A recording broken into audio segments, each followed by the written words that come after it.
او حدیث مبارک کې راځي داسې حدیث دی د دې زمانې سره ډېر لګي دا حدیث مبارک. نبی علیہ الصلوۃ والسلام فرمایي وی ومن کانت الدنیا همه، چا چې د دنیا ژوند خپل مقصد وګرځاو، دنیوي ژوند دی دای مقصد وګرځاو چې زما د ژوند مقصد صرف دنیا ګټل دي، دته به الله تبارک وتعالی درې سزاګانې ورکوي. څو سزاګانې؟ درې سزاګانې. چا چې د خپل ژوند مقصد دنیا وګرځاو الله به دې انسان ته درې سزاګانې ورکوي.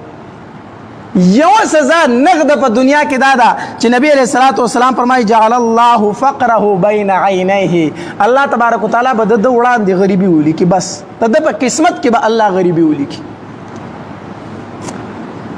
چا چې خپل ژوند مقصد دنیا وګرځاو کنه الله به د په تقدیر کې غریبي ولیکي، د مخې ته به غریبي منډه وي.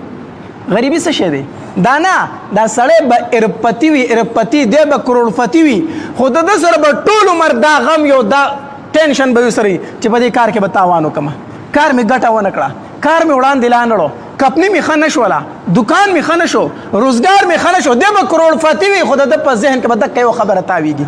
چې کاروبار مې ترقي نه کوي، کاروبار مې مخکې نه ځي. دا ولې؟ ځکه چې الله تبارک وتعالی د وړاندې غریبي لیکلې، د په خوله به دقه الفاظ چې کار خوند نه کوي. چا چې د خپل ژوند مقصد دنیا وګرځاو یو سزا ورله دا ده. دویم نبی علیہ الصلوۃ والسلام فرمایي وفرق علیه شملا، الله تبارک وتعالی به د کارونه تس نس کی، د کار به سمې نه خوري چې یو کار برابرې نو بل به ورته ورانیږي، او چې بل برابرې نو بل به ورانیږي، د به ژوند ختم شي خو د کار به سم نشي، د کار به سمې ونه خوري. او دریم نبی علیہ الصلوۃ والسلام فرمایي او دا ډیره اهمه خبره ده، دا ډیره مهمه او اهم خبره ده. نبی علیہ الصلوۃ والسلام فرمایي ولم یأتیه من الدنیا الا ما قدر له، نبی علیہ الصلوۃ والسلام فرمایي وای چا چې د ژوند مقصد صرف مال وګرځو دنیا کنه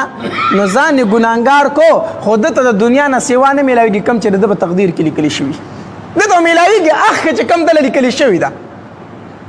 دی به ډېرې منډې ترړې وخی خو چې الله کومه دله لیکلې ده به اخ که میلاویږي، نو په مفتو کې ځان ګناهګار کو. او د دې حدیث مبارک دویمه حصه هغه داسې ده، نبی علیہ الصلوۃ والسلام فرمایي ومن کانت الاخره، چا چې د خپل ژوند مقصد آخرت وګرځاو، چې زه په خپل ژوند کې آخرت له تیارې وکم، زما د ژوند مقصد قبر له تیارې دی، آخرت له تیارې دی، نو نبی علیہ الصلوۃ والسلام فرمایي وجعل الله عناءه فی قلبه، دا نغد انعام دی ښه. چا چې د دنیا نه ځان راون غختو او خپل سوچ آخرت ته متوجه کو، نبی علیہ السلام فرمایي الله به د زړه غني کی، زړه به مالدار کی، زړه به سکی مالدار کی، د سره به هیڅ شی نه، ته به تپوس کوي الکه د ژوند حالات څنګه روان دي، الحمدلله هر څه د هیڅ شی کمی نشته،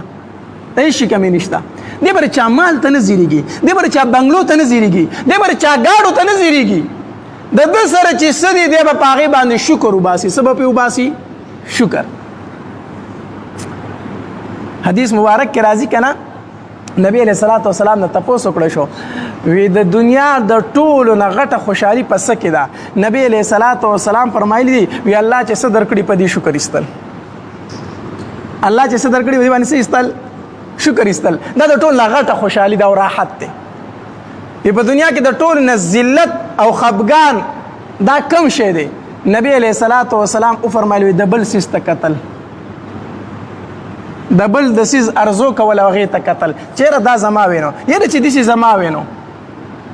په خپل باندې صبر نه کول دا د زړه د دماغ لوی ټینشن دی. نو نبی علیہ الصلوۃ والسلام فرمایي وایي چا چې د ژوند مقصد آخرت وګرځو که نه الله به د زړه غني کړي، زړه به یې مالداره کړي.